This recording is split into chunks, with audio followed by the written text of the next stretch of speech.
In the year 2050, there'll be 9 billion people.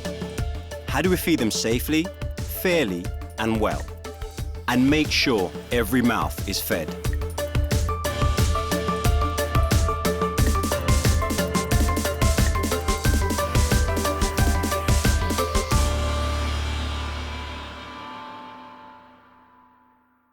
Where I come from is everybody's a farmer. We have not known anything else. Yeah, in the marginal areas of the coastal, there are more pastoral communities.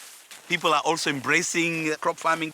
So this is who we are. This is our lifestyle. Meet Moses Shaha, leader of Kenya's small-scale farmers, hoeing maize on his family farm by the coast. Now, like farmers across the world, he's being urged plant crops not just for food, but for fuel. He fears the idea is crazy, but is he right? Why feed a car in Europe while I'm going hungry? And you're telling me to substitute my land where I will grow my small crops, however small, yeah, with biofuel crops. To me, it does not make sense.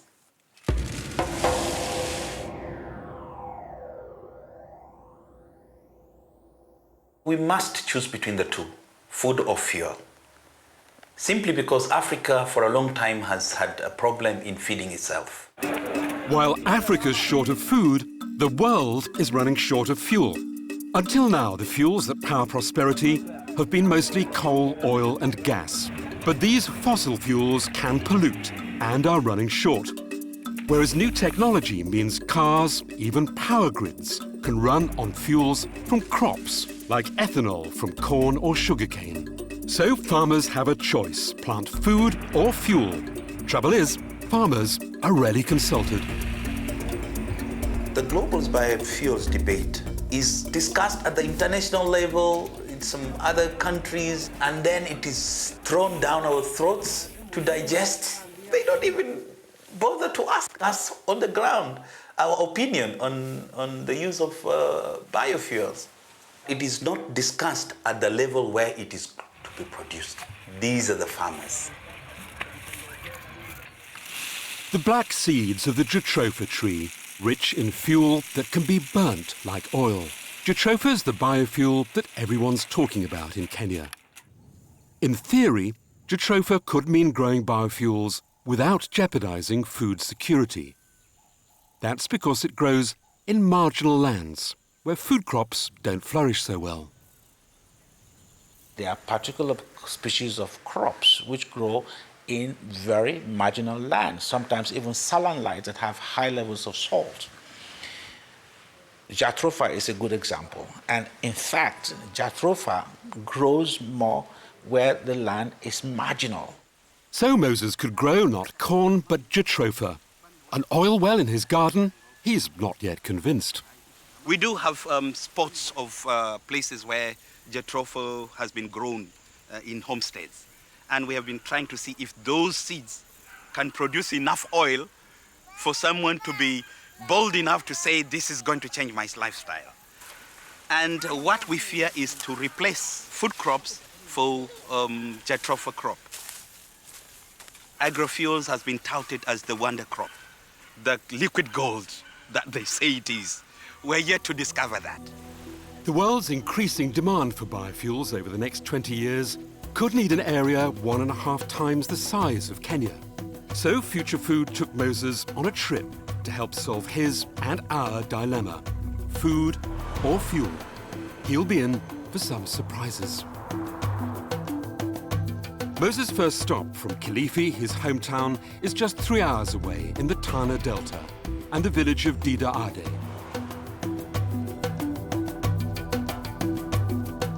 Moses is about to discover how controversial biofuels can be, at least for local farmers. Abdullah Bile is a pastoralist on a community ranch. He fears for his future if community lands are turned over to biofuels.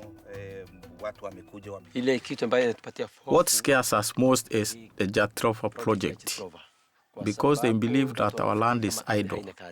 We depend on livestock for our livelihood, yet they want to start the project on our grazing land.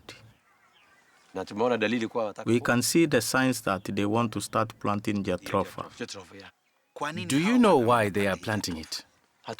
We do not know. We feel that it will be of no benefit to us. If we have to leave, then there will be war. Most land here is community-owned, and Abdullah Billay fears local leaders may hand land over to biofuels companies, foreign or Kenyan, without his agreement. Moses is worried. Listening to Billay, I could see him express his passion out, that the way things are at the moment does not augur well for them. To find out more, Moses is off to see the local representatives of a Canadian biofuels company, Bedford Biofuels, who are planning jatropha plantations in the Tana Delta.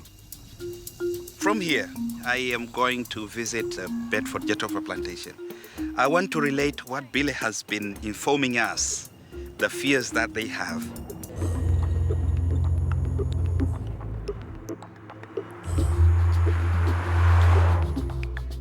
Bedford plan to plant biofuels on up to 360,000 hectares. They say they hope to secure, always legally. They say they're committed to improving the standard of living of local communities, including education, healthcare, nutrition, housing, and clean water. Moses is shown around. We started here a few months ago, and when we started, as you can see the surrounding, it's nothing but bush. Bedford say they'll have food crops, cattle and timber on their land, as well as jatropha. When Bedford came, they were looking for where they can put up this project. And jatropha requires a lot of land. Why did you think of putting the jatropha pilot phase here? They say jatropha grows best in semi-arid areas. And when they heard that jatropha can do well in these ranches, it does need a lot of water, does need a lot of rain. Then they said, why don't we also try? How long do you suggest it'll take to give the first seeds, pods or whatever? I want to show you, this plant here is 8 months old. Just as short period as it is, you can see it has already given some fruits. You see, this is the jatropha you're talking about. Okay. Yeah? And every seed, if you open it up, they either carry 2 or 3 of these seeds. These are the jatropha seeds, ready for crushing. From day one, I have been with this project, and I am the one who took the investors to the local people, who are the owners of these ranches, to sit and negotiate. We have a signed agreement, a legally signed agreement, which spells out what jatropha will do and what the role of the farmers will be as far as working together as partners is concerned. And are these fears imagined or assumed, or are they real? Are they real to feel the way they're feeling right now? I don't know who is assuming they will lose their land, because this land belongs to the local communities. Yeah. Some of these ranches were started way back in 1975. And for the last 30 years or so, they have not been getting any income because of that persistent drought. And when Bedford came and subleased the ranches, now the owners are getting annual income, which they have not been getting before. Do you see any future conflict? No conflict. And we don't see any conflict coming in. About 5% of Africa has been sold or leased to outside investors in the last decade, much potentially for biofuels. But experts sympathetic to biofuels say there's enough land for food and fuel. There is certainly plenty of land available for both food and energy production. There is no doubt about that. It's how we go about this that's the important thing. And to some extent it has been demonised, or in general has a bad smell about it. I think that is a false view. We've been using crops for energy since time immemorial, and 80% of energy in Africa comes from crops, one way or another, from the growing of biomass. We simply need to update that to make that efficient, and there is an enormous opportunity presented in that. Moses says he'll wait to see how the opportunity in the Tana Delta project turns out. We need to know more. We need to interview more farmers. So we need more time to walk into this project in Tana Delta and see the outcome of it. To find small-scale farmers who've been growing biofuels a while, Moses heads back south. On the way, he's researching biofuels elsewhere in the world. He particularly wants to talk to a well-known critic of biofuels who's concerned the USA has been turning 40% of its corn into the biofuel ethanol, with potentially serious impacts. David Pimentel, is it? David Pimentel. He's a bit... Professor David Pimentel has studied both corn in the USA and jatropha in Africa. How do you think it affects us here in Africa if a lot of corn is turned into ethanol? Converting corn into ethanol is taking large quantities of food. Corn is food, and so we are converting corn food into ethanol, and this is contributing to food starvation, some in the U.S., but more internationally. In your opinion, what should biofuels be the answer to solve Africa's energy problems? No, biofuels should not be used, and I want to emphasize that, should not be used to try to solve their energy problems. Well, what I learned from our conversation with Professor Pimentel is that he was not encouraging us in Africa to go the way America has gone. They need their energy for their own uses in their own land. But for us, we need the land to produce enough food to feed ourselves. About a fifth of Kenya's land is farmed for food crops, almost all by small-scale farmers like Moses. So could they grow biofuels alongside their food crops? To find out, Moses is heading back from the Tana Delta south to the Shimba Hills. Hodi. Karibu. Peter Ndungu has been growing biofuels for 6 years. He's found jatropha hedges keep elephants out. But he also sells the seeds for fuel, intercropping jatropha with food crops. Warnings jatropha would compete for water, he says, unjustified. This is where I plant maize and jatropha mixed with passion fruits. Does the jatropha negatively affect your food crops? I have been intercropping it with maize since 2006, and I have not seen any harm in it.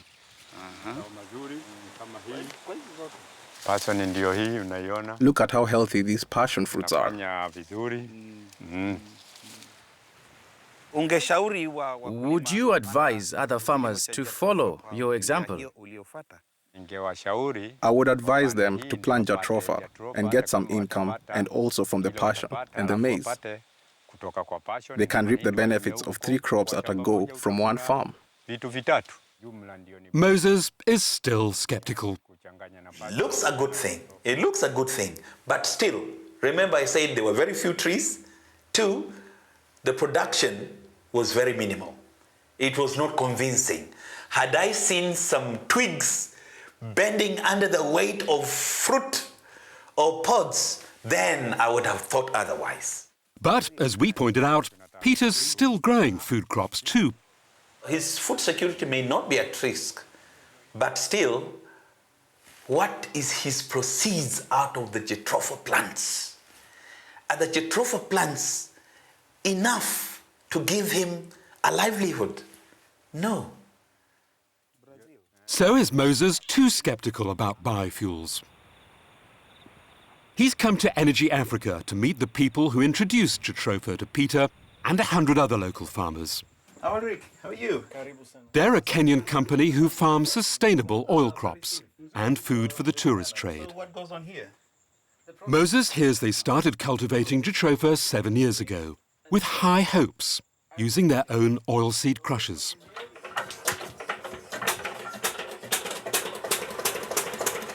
We believe here was a golden opportunity. Poverty reduction, clean fuel. We believed agriculture, keep people in the countryside instead of having them go into the cities and slums. Suddenly we have a crop that promised to combine all those things. And that made us excited. The next stage is to see the farm. Yeah. But other farmers didn't stick with jatropha as long as model farmer Peter did. And Moses is about to learn the consequences. What are some of the significant challenges that you may have come across? One thing is growing jatropha. Another thing is getting a high yield. It's a new crop and it hasn't been domesticated properly. So how to get a high yield, how to prune it correctly, how to be guaranteed a production which makes it viable, that is still a challenge. Would you wholeheartedly advise small-scale farmers in their small holdings to give it all in jatropha growing? I would ask them to focus first on the food crops, but I'll be very cautious at this stage of the plant, which is early stage, without the plant being properly domesticated, to recommend it to small-scale farmers.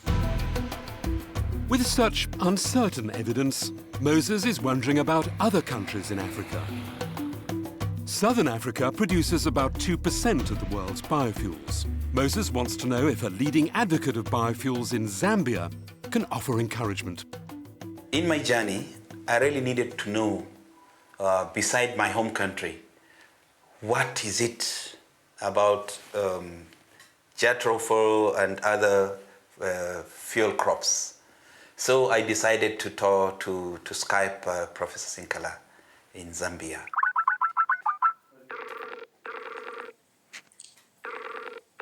Hello. Hello, Professor.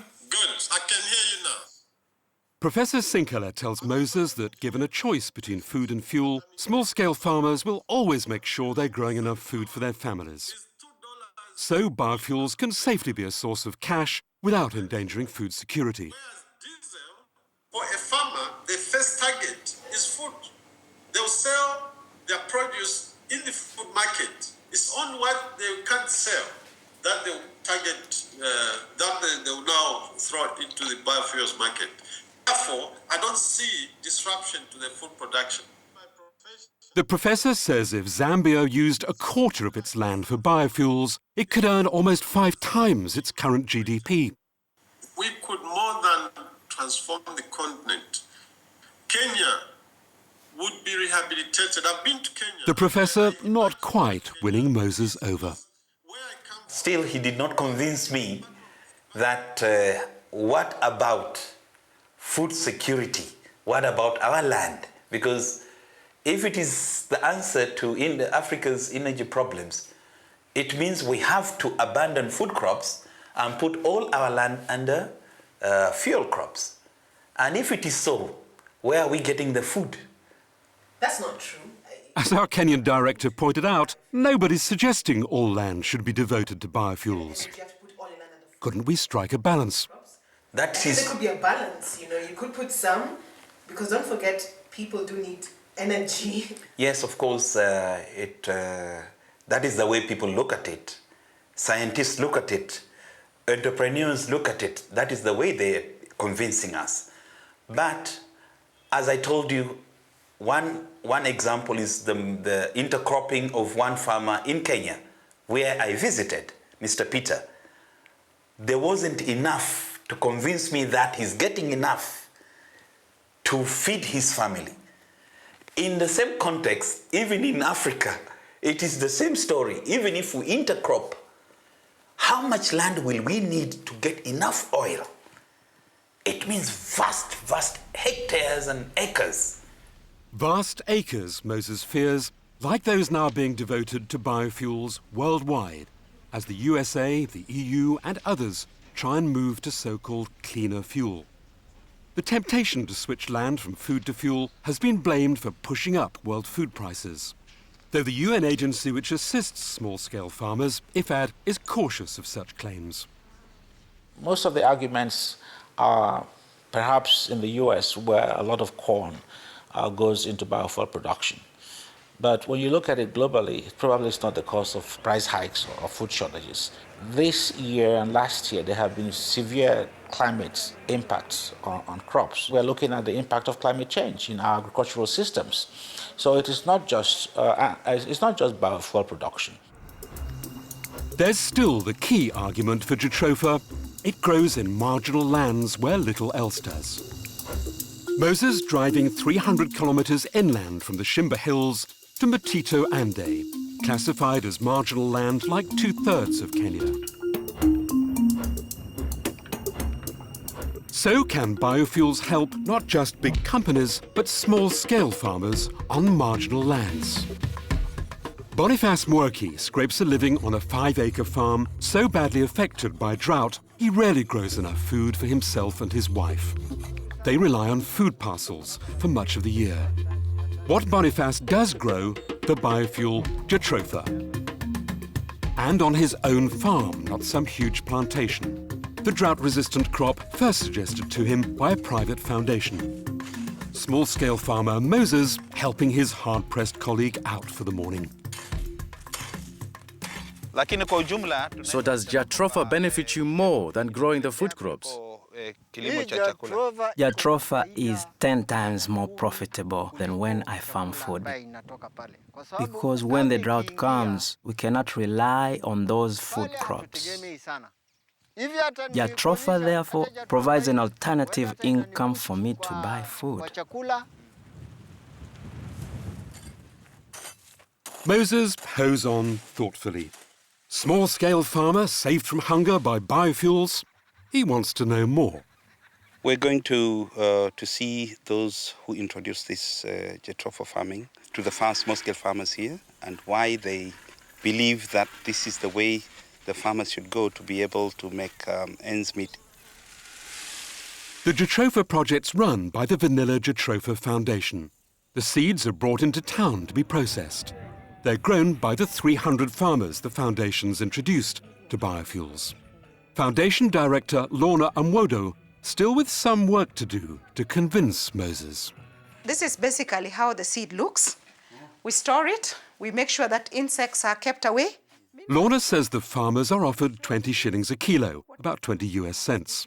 Moses politely reserves judgment for now. Meantime, learning how easy it is to make jatropha oil. Open the valve. Looks good, but Moses isn't convinced Boniface's success shows the whole project is working. As we went out there to see Mr. Boniface, he's one of the model farmers. But the indicators of success of this project were quite absent. Yeah? And do you think this is the most viable project that you think can bring farmers out of poverty? What has he produced out of that land? For 48 years, he's been living there. And in fact, this is the first time he's producing something out of that land. Moses is about to learn something that could finally dent his skepticism. Biofuel farming has encouraged innovation in food farming. There is a holistic angle to this magic crop. There is the environmental benefit, the ecological benefits. Apart from that, the improvement on soil, they might even actually end up in the end of all this magic benefiting from growing other crops because the soil rehabilitation, the moisture and things like that. Biofuels and the benefit for Africa is not exports. It is for local improvements and needs. That's the truth of the matter.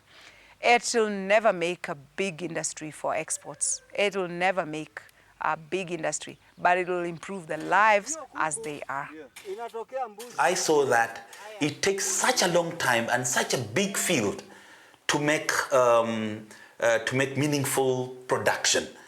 And if that production is not very high, it means you're getting very little oil. And when I heard about the the price they offer, 20 shillings per kilo, oh dear, I was wonderstruck. I just don't know how farmers are going to make ends meet, if Lorna is able to give a meaningful producer price.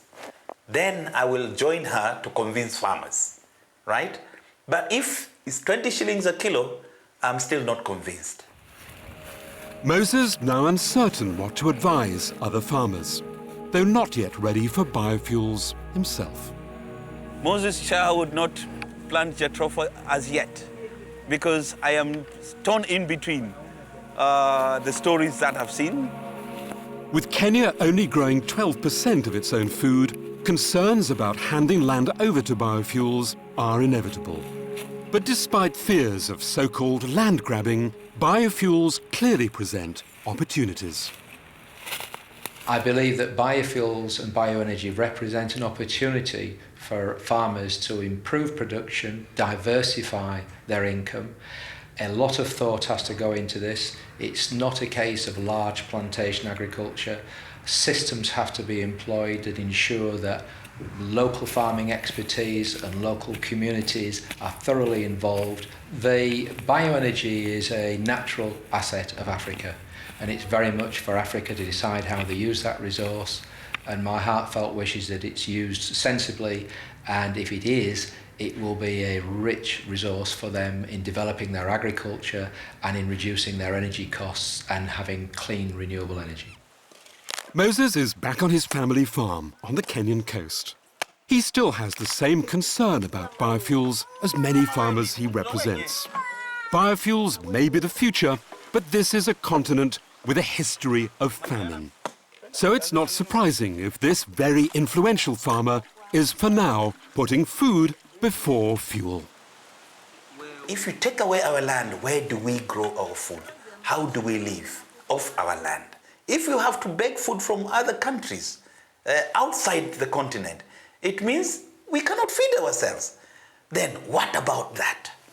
The most important thing for us as small-scale farmers is food security. That's the most important thing.